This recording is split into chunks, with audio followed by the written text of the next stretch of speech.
नमस्कार, प्रभाव साक्षी news network पर आप सभी का स्वागत है। चेन्नई में मंगलवार को आयोजित राष्ट्रीय स्वयंसेवक संघ के शताब्दी वर्ष समारोह के दौरान सरसंघ चालक मोहन भागवत ने एक ऐसा बयान दिया जिसे भारतीय राजनीति, विशेषकर बीजेपी के भीतर चल रही संभावित उत्तराधिकार चर्चा के संदर्भ में बेहद अहम माना जा रहा है। जब भागवत से पूछा गया कि प्रधानमंत्री नरेंद्र मोदी के बाद देश की बागडोर किसके हाथों में जाएगी, तो उन्होंने स्पष्ट शब्दों में कहा कि इस विषय पर निर्णय पूरी तरह से भारतीय जनता पार्टी और मोदी लेंगे। हाँ, certain questions are out of my purview.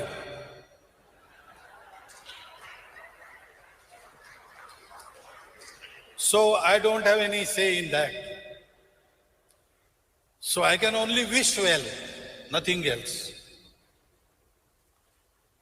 Who after Modi ji, that Modi ji and BJP had to decide.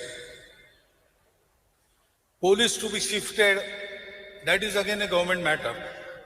हम आपको बता दें कि मोहन भागवत का यह संक्षिप्त लेकिन महत्वपूर्ण जवाब इस दिशा में एक संकेत माना जा रहा है कि संघ कम से कम सार्वजनिक रूप से उत्तराधिकार से जुड़े किसी भी विमर्श में खुद को शामिल करने के मूड में नहीं है। हम आपको बता दें कि पिछले कुछ समय से राजनीतिक गलियारों में मोदी के बाद संभावित नेतृत्व को लेकर अनेक अटकलें थीं, लेकिन मोहन भागवत के इस बयान ने यह संदेश देने की कोशिश की है कि इस विषय पर आरएसएस की कोई भूमिका या दबाव नहीं होगा। हम आपको यह भी बता दें कि मोहन भागवत ने अपने संबोधन में सामाजिक एकता और राष्ट्रीय पुनर्निर्माण पर भी जोर दिया। उन्होंने कहा कि भारत को विश्व गुरु बनाने के लिए जाति और भाषा पर आधारित विभाजनों को खत्म करना अनिवार्य है। मोहन भागवत ने कहा, हमें आरएसएस को 1 लाख से अधिक स्थानों तक ले जाना है। हमें जाति और भाषाई विभाजन हटाकर एकता पर आधारित समाज बनाना होगा।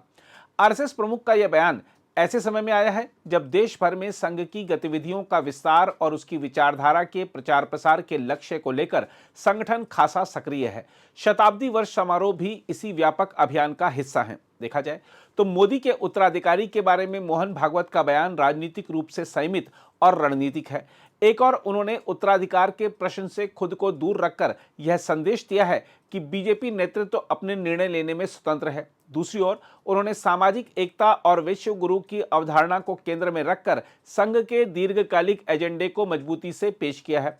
हालांकि यह कहना जल्दबाजी होगी कि उत्तराधिकार बहस यहीं समाप्त हो गई। राजनीति में संकेत कई बार वास्तविकता से ज्यादा प्रभावशाली होते हैं और मोहन भागवत का यह बयान भी उसी श्रेणी में आता है। परंतु इतना निश्चित है कि संघ खुद को औपचारिक रूप से इस बहस से दूर दिखाकर बीजेपी के भीतर किसी भी संभावित शक्ति संतुलन को खुला छोड़ देना चाहता है। बहरहाल यह दूरी चाहे वास्तविक हो या रणनीतिक, आने वाले समय की भारतीय राजनीति को दिलचस्प बनाए रखने वाली है। अगर आप भी लेना चाहते हैं देश दुनिया की तमाम जानकारी तो आज ही सब्सक्राइब करें हमारे चैनल को। साथ ही नीचे दिए बेल आइकन को जरूर दबाएं ताकि हर अपडेट आप तक पहुंच सके।